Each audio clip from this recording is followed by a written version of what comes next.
প্রিয়া জান্নাতুল দেশের জনপ্রিয় মডেল, আইনজীবী ও সোশ্যাল মিডিয়া তারকা। ফেসবুকে তার ফলোয়ার 17 লাখের বেশি, ইনস্টাগ্রামে 11 লাখ। জানুয়ারি থেকে এপ্রিল পর্যন্ত তিনি 12টি অনলাইন জুয়ার বিজ্ঞাপন শেয়ার করেছেন নিজের ভেরিফাইড ফেসবুক পেজে। শুধু প্রিয়া না, শবনম বুবলি, সামিরা খান মাহি, নুসরাত ফারিয়া, অপু বিশ্বাস, মাহিয়া মাহি সহ দেশের একাধিক সেলিব্রিটি এই প্রচারণায় অংশ নিয়েছে। এমনকি দেশের সবচেয়ে বড় ক্রিকেট তারকা সাকিব আল হাসানও আছে এই তালিকায়।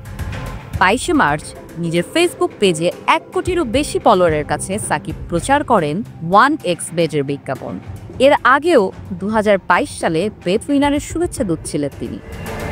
শুধু বাংলাদেশেই নয়, ভারতেও এই অবৈধ বেটিং অ্যাপ নিয়ে চলছে তদন্ত, এবং তাতে উঠে এসেছে সাকিবের বোন জান্নাতুল হাসানের নামও।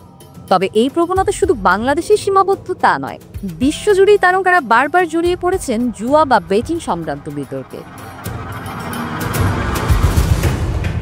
শিল্পা শেঠির স্বামী বলিউড অভিনেতা রাজ কুন্দ্রা 2021 সালে অবৈধ বেটিং অ্যাপ ও পর্ন কন্টেন্ট প্ল্যাটফর্ম পরিচালনার অভিযোগে গ্রেপ্তার হন। এর আগে আইপিএল বেটিং কেলেঙ্কারিতেও তার নাম উঠে এসেছিল।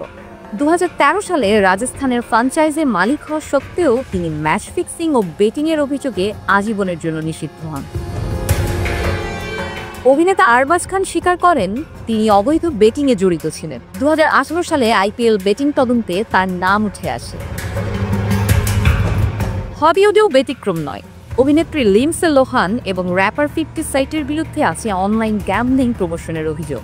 এমনকি অস্কারজয়ী অভিনেতা বেন অ্যাফ্লেক পেশাদার জুয়ারিদের সাথে খেলার জন্য একাধিকবার লাস ভেগাস ক্যাসিনো থেকে নিষিদ্ধ হন।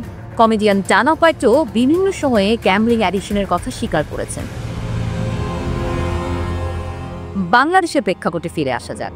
50 লাখ মানুষ অনলাইন জুয়ার সঙ্গে জড়িত, এই সংখ্যা জানিয়েছিলেন সাবেক আইসিডি প্রতিমন্ত্রী।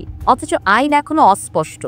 2023 সালে হাইকোর্ট পিটিআরসিকে নির্দেশ দিয়েছিল সব ধরনের অনলাইন জুয়ার বিজ্ঞাপন বন্ধ করতে, কিন্তু আজও ফেসবুক, ইনস্টাগ্রামে এসব বিজ্ঞাপন চলছে। 2024 সালের এক গবেষণায় দেখা যায় শুধুমাত্র ফেসবুকেই বছরে আনুমানিক 15 কোটি টাকার জুয়ার বিজ্ঞাপন চলে। ডিজিটাল রাইট লিমিটেডের গবেষণায় বলা হয়েছে মেটা ও গুগলের নীতিমালাতেও বাংলাদেশের জুয়ার বিজ্ঞাপন নিষিদ্ধ, কিন্তু বিজ্ঞাপনদাতারা প্রযুক্তিগত ফাঁকফোকর ব্যবহার করে এসব চালিয়ে যাচ্ছে। পাবলিক গ্যাম্বলিং অ্যাক্ট 1867 অনুযায়ী এটি অপরাধ।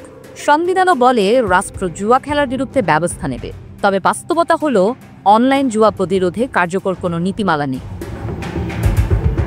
2024 সালে কিছু ইউটিউবারকে গ্রেপ্তার করা হলেও বড় তারকাদের বিরুদ্ধে কোনো পদক্ষেপ চোখে পড়েনি। যতক্ষণ পর্যন্ত তারকারা দায়মুক্ত থেকে যান, ততক্ষণ এই আইন শুধুই কাগজে থেকে যাবে।